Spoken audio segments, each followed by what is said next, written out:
Quem é Pedro na Bíblia? Quem é o Pedro na Bíblia? Que tipo de cristão ou evangélico ele representava? Pedro representava o Carlos Lopes? Pedro representava você ou você?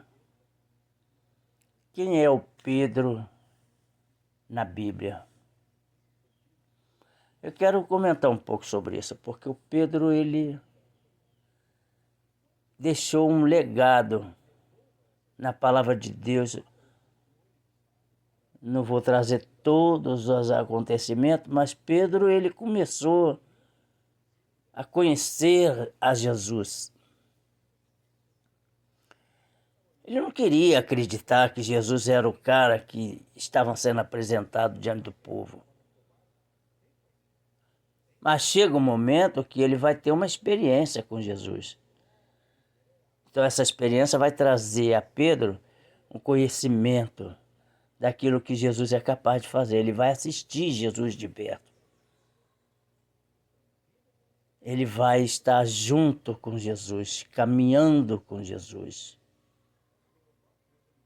Pedro resolveu ter Jesus por perto, porque sabia que ele era incapaz de qualquer coisa, mas Jesus poderia solucionar os problemas de Pedro. E ele queria Pedro queria Jesus por perto. Pedro amou Jesus. Mas acontece que algumas barreiras, algumas dificuldades surgem em nossas vidas que ficamos à deriva. Ficamos à mercê da dúvida. Será que Jesus é capaz mesmo? Aí nós vivemos algumas dificuldades. A gente poderia lembrar algumas coisas de Pedro, que eu gosto de lembrar, que eu não estou nem com a Bíblia aberta. Mas o Pedro, ele era um pescador. E Deus o fez pescador de almas. O transformou como um homem da sua confiança, um servo da sua confiança. Jesus começou a perceber Pedro. Jesus não deixou Pedro em momento algum. Jesus queria fazer alguma coisa na vida de Pedro, porém havia uma grande dificuldade com Pedro. Pedro tinha um pouco de dureza no seu coração. Mas ele era um cara que ele pegava o seu Jesus e apresentava para todo mundo. Esse é o tipo de cristão que nós somos. Nós falamos muito bem de Jesus. Mas quando for aquela hora da provação, nós vamos titubear, nós vamos balançar. Não tinha só Pedro nessa história. Poderíamos falar de alguns outros, mas falaremos também de Judas Iscariote. Parece que Deus deixou Judas Iscariote ao conhecimento de Pedro para Pedro ver como era este cristão que dizia ser cristão. Porque Judas Iscariote vai vacilar com Jesus de tal maneira que Pedro vai ter um conhecimento com isso. Judas Iscariote ministrava o dinheiro dos seus discípulos, dos discípulos de Jesus. As entradas e as saídas do dinheiro para fazer compra, para pagar uma coisa, pagar outra, para os discípulos ter liberdade para sair em viagem, sair para evangelizar, caminhar com Jesus. Judas Iscariote tinha essa responsabilidade. Então ele foi deixando furo, eu não vou contar detalhes, mas Pedro com certeza pôde perceber o tipo de cristão que ele tinha do lado. É assim que nós somos.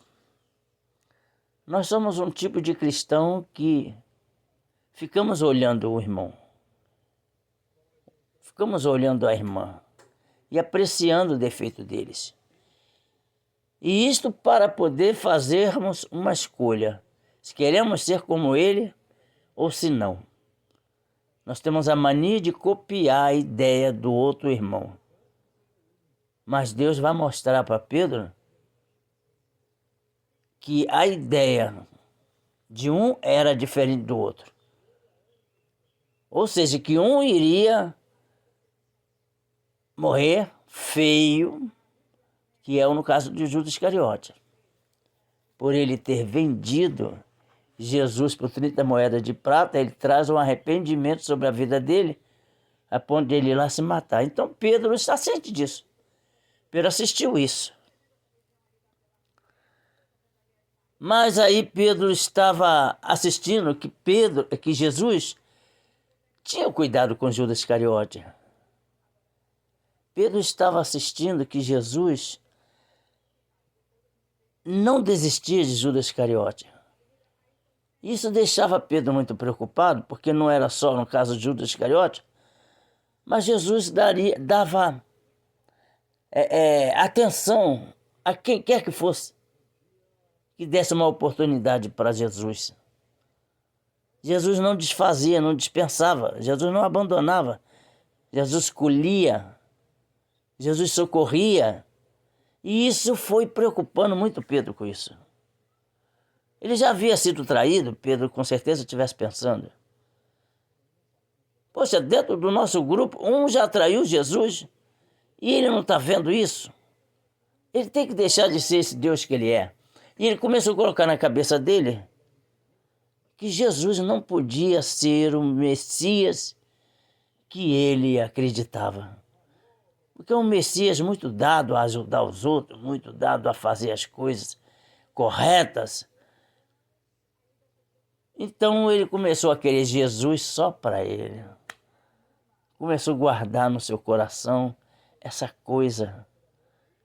Não, eu não vou deixar Jesus ser atacado.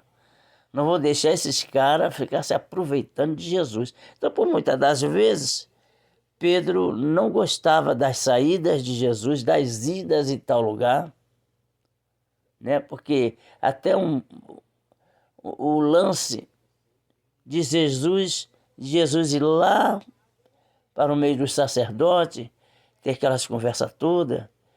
Pedro não gostava muito das saídas de Jesus. Ele queria Jesus só para ele.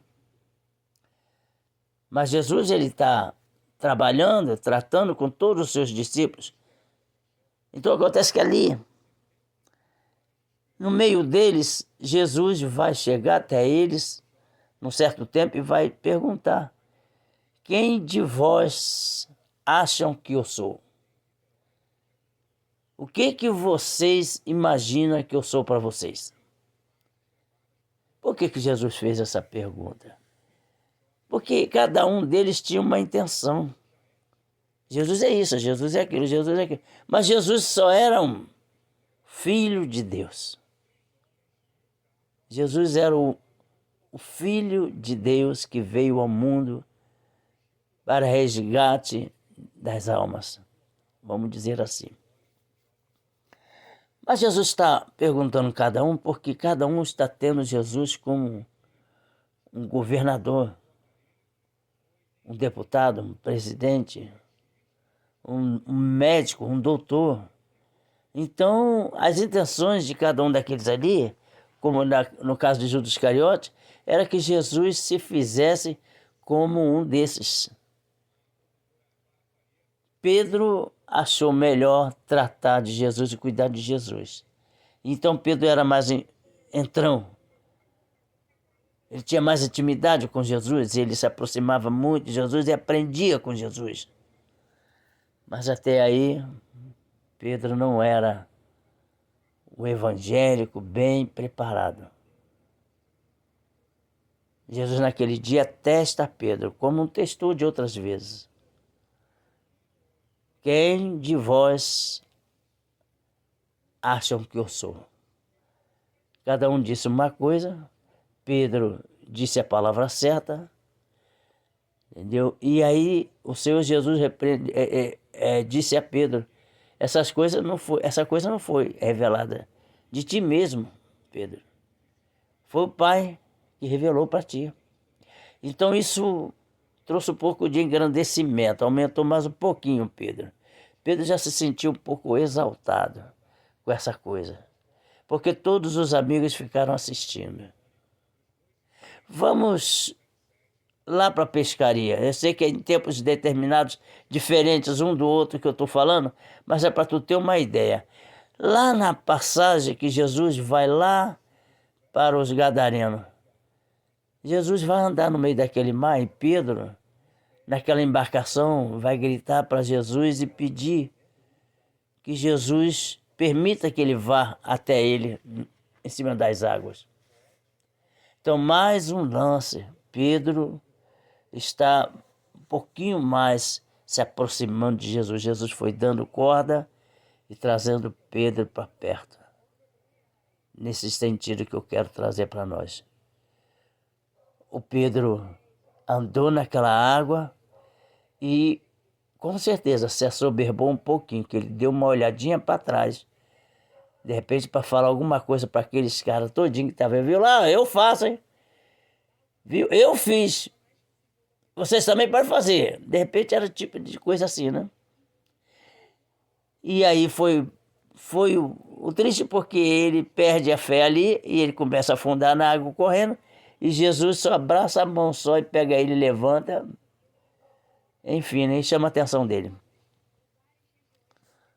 Quero trazer isso para você, que o servo de Deus tem que ficar bastante atento sobre esse negócio. Chegamos a pegar uma certa confiança em Jesus. Começamos a falar as palavras de Jesus, nós nos engrandecemos de tal maneira que as pessoas estão nos assistindo. Elas estão nos condenando. Aconteceu naquele dia, a palavra foi lida ontem, que Pedro vai, no caso, Jesus sendo pego lá em cima no monte, Pedro vai levar uma faca, a qual Deus adverte a todos ali. Não leve nada, não leve alforje, não leve nada. Nem punhal, nada de ponta, né, nada. E Pedro falava no seu coração, eu vou levar assim, para onde ele vai, alguém vai tentar alguma coisa contra o meu Jesus. Aquela dureza de coração de Pedro, defender Jesus. O que é defender Jesus? Defender Jesus é você fazer a parte que não te cabe. Defender Jesus é você fazer aquilo que não é para você fazer, mas que você acha que dá conta. Jesus assiste de perto Pedro cortando a orelha de Malco, de um soldado, porque o soldado veio com ordem para pegar e amaniatar Jesus e levar. Pedro ali toma essa atitude e Deus, ou seja, o Senhor repreende Pedro, pega aquela orelha de novo do guarda e bota de novo no guarda e traz a saúde do guarda à tona novamente. Isso foi uma afronta para Pedro. Foi uma afronta para Pedro porque isso quebrou Pedro. Fez Pedro olhar Jesus de outra forma. Então acontece que Pedro está aprendendo com Jesus. No decorrer desses tempos, Pedro está entendendo a coisa. Então acontece que Pedro vai estar no meio de um povo quando Jesus é pego e levado pelos homens. E Jesus vai falar para Pedro, anteriormente Jesus fala para Pedro, o galo vai cantar 3 vezes e ele ainda vai negar Pedro, Jesus. Jesus está dizendo para Pedro, tu está pensando que é o cara. Mas eu vou mostrar para você que tu não é o cara. Vou mostrar para você que tu não é essa coisa toda que você acha que é, se eu não fizer por você. se eu não for tudo em você. Então Jesus ele vai fazer isso aí. Vai ser carregado, aqueles homens vão maltratar Jesus lá embaixo, lá a uma certa distância, e Pedro está ali no meio do povo assistindo. E aí alguém vai passar, olha aqui, um cristão. Esse é um homem que estava junto com Jesus e ele negou Jesus rapidinho. Não sou eu não. Não é eu não. E saiu correndo. Por quê? Porque ele já estava magoado com Jesus. Ele estava magoado com Jesus porque Jesus havia quebrado Pedro no meio, trazendo a saúde de novo de Malco no lugar. Você faz uma lembrança que é assim que aconteceu com Jonas? O Jonas também teve esse detalhe. Enfim, ele corre das ordenanças, mas até aí ele consegue chegar no lugar certo, quem conhece a palavra, e ele vai lá, realmente profetiza para todo o povo de Nínive o que Deus mandou falar. Mas depois ele vai lá para o monte e fica lá esperando. Deus vai fazer. Deus falou que vai fazer. Deus falou que vai destruir toda a cidade. Eu estou aguardando aqui. Só que ele esqueceu que a palavra profética dele foi de muito valor, porque aqueles homens de Nínive começaram a se render a Jesus e fazer o que era necessário fazer com ordem do rei, né? Fazer uma oferta para Deus, perdoar eles. Então Deus perdoou aqueles homens de Nínive. Mas Jonas não está ciente disso. Jonas está lá em cima no monte, cobrando isso de Jesus e dizendo não pode. Ele prometeu que ia destruir. Então quando nós pensamos que é do nosso jeito, estamos enganados. Estamos enganados. É muita coisa que eu poderia dizer sobre isso. O Jonas, ele achou que a coisa tinha que ser do jeito dele. E nós temos maior dificuldade em acreditar que tudo é do nosso jeito. Então acontece que no caso de Pedro, aconteceu isso aí. Pedro negou novamente. E novamente. E o galo cantou. E aquela coisa toda caiu dele e começou, aquelas escamas caiu dele. Ele começou os olhos a abrir, saiu triste, dali magoado e foi embora. Jesus, numa oportunidade, vai estar com Pedro, porque ele vai ser levado à cruz, vai ressuscitado, né? E Jesus vai achar Pedro pescando. Jesus vai pegar Pedro no seu arrependimento. E ele vai ver que é Jesus que havia morrido e que ele está sabendo disso. Então, quem é o Jesus que está ali chamando Pedro? Tem alguma coisa que comer? Então, Pedro já fica assustado com esse negócio. Então, Jesus chama ele para a areia e tem uma conversa com ele. Tem uma boa conversa com ele e pergunta se ele ama mesmo Jesus. Ele falou, eu amo. Jesus então disse, então apacenta as minhas ovelhas. Uma outra vez, Jesus pergunta, pela terceira vez. Então, se você fizer uma lembrança, o galo cantou 3 vezes. 3 vezes Pedro negou Jesus. E ali Jesus estava dando uma oportunidade de 3 vezes Pedro trazer de volta o arrependimento. Deus deu um escape para Pedro ali. O Senhor conseguiu tirar de Pedro aquela coisa. Pedro falou, Senhor, tu sabes tudo. Ele trouxe do seu ego, trouxe arrependimento. Então, massagear o ego é essa coisa. Fazer as coisas segundo a tua vontade. Nós estamos cheios disso. Estamos cheios de pessoas achando que servem ao Senhor, negando ao Senhor.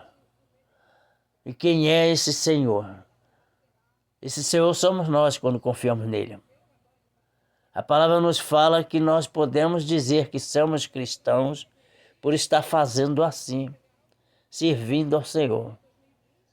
Então, eles não têm a gente como pessoas especiais, eles não nos vê no sentido espiritual. Eles não acreditam que nós somos alguém escolhido por Deus, alguém merecedor. É a mesma coisa que fizeram com Jesus. Eles não tinham olhar para Jesus, eles não olham para nós, mas eles estão querendo uma boa parte de nós. Estão querendo de uma forma errada. Nós não podemos satisfazê-los e nós não podemos ir até onde eles mandam ir, porque nós temos até o Senhor Jesus por cabeça. Jesus na terra tinha Deus por cabeça, mais ninguém. Tudo que Jesus fizesse era por Deus. Mas agora, nós na terra temos Jesus por cabeça. Viu? Jesus tendo Deus por cabeça, que é o Pai, e nós tendo Jesus por cabeça, que é o Filho. Então, nós temos uma obediência a zelar. Só que eles não querem saber disso. Eles querem que nós estejamos com Ele. E nisso eu vou trazer para você no Evangelho 7 de João, capítulo 7. Porque ali alguns irmãos estão cobrando a presença de Jesus na festa. Jesus está dizendo, não é meu tempo, é tempo de vocês. Vá a essa festa, eu não vou ainda. Diz a palavra que no mesmo capítulo o Senhor Jesus resolve subir a festa, ir à festa, mas está indo não manifestamente. Não está indo como um Senhor poderoso, está indo como uma pessoa simples, normal, para que ninguém o conheça, para ninguém o perceba. Isso é muito forte para entender nessa área aí, que eu não vou comentar aqui, senão vai ficar muito grande esse vídeo. Então acontece que Jesus, ele vai para a festa, chega lá, começa a ouvir as coisas que estão acontecendo. Eu quero te dizer um negócio, você não queria estar nessa festa, você não quer estar, você não vai estar, eu, por mim, não vou estar. Mas tudo depende de Jesus. Ao chegar lá, você vai perceber que as pessoas não te queriam nessa festa. Elas queriam massagear o seu ego. Eles queriam que você estivesse lá apenas para dizer para você que elas são felizes. Apenas para mostrar para você que elas não precisam de ser cristão como você. Que você não precisa bancar esse santo, essa pessoa que quer de Deus. De tudo que quer de Deus, né? Quer dizer, o Pedro estava vivendo esse tempo todo, esse confronto. Aqueles irmãos vão estar na festa e vão perceber que Jesus está ali pregando a palavra para todo mundo. A gente vai terminar. Se a gente for, vamos terminar fazendo alguma coisa para Jesus. Queira ou não, porque Jesus vai nos abençoar, mas nem todos vão nos ouvir. Nós vamos sair magoados como Jesus saiu magoado. É por isso que eu não quero ser como Pedro. É por isso que eu não quero ser como Pedro. Mas querer não é poder. O Pedro vai passar por uma grande experiência. Mas ele vai sair dali daquela pescaria com Jesus, se levantando, já recebendo o perdão de Jesus. E vai sair. E no que Jesus, caminhando com ele, ele vai dar uma olhadinha para trás e vai ver o evangelista João vindo lá mais distante para se encontrar com Jesus e com Pedro. Pedro vai dizer, Senhor, e esse que vem atrás de nós, o que será dele? Mais uma vez Pedro se assemelha a essas pessoas, que diz ser seu irmão e não é coisa alguma, que diz servir a Deus e não é coisa alguma. Pedro ainda manteve aquela coisa dentro dele. Jesus chamou a atenção dele e disse, deixe-o que fique. Que te importa a ti? Venha você e siga-me. O Senhor chama a atenção mais ou menos de Pedro desse jeito. O Senhor está dizendo para Pedro, importa-se que você seja o cara que eu estou preparando até hoje. O Senhor vai dizer para ele, olha, vai vir tempo que vão te pôr de cabeça para baixo, né? Em cima de uma forca. E vão fazer muita coisa errada contra ti. O Senhor então chama a atenção de Pedro nessa área. Pedro ali preocupado com o evangelista João. João iria ficar um tempo com Deus ainda por bom tempo. Iria passar por grandes apertos, como ser colocado num barril cheio de óleo, queimando, pegando fogo. O evangelista João ele ia ter vida por mais tempo. Mas Pedro não. Pedro ia ter uma grande oportunidade, ganhar 5.000 almas. E, enfim, Deus preparou Pedro. Pedro ficou maravilhosamente como um varão valoroso. Trata-se de uma preparação. Teria muito mais para falar de Pedro, né? Então, aquele tempo que você espera não é o seu tempo. É o tempo de Deus. Eu vou ficar por aqui por enquanto. Em nome de Jesus, amém?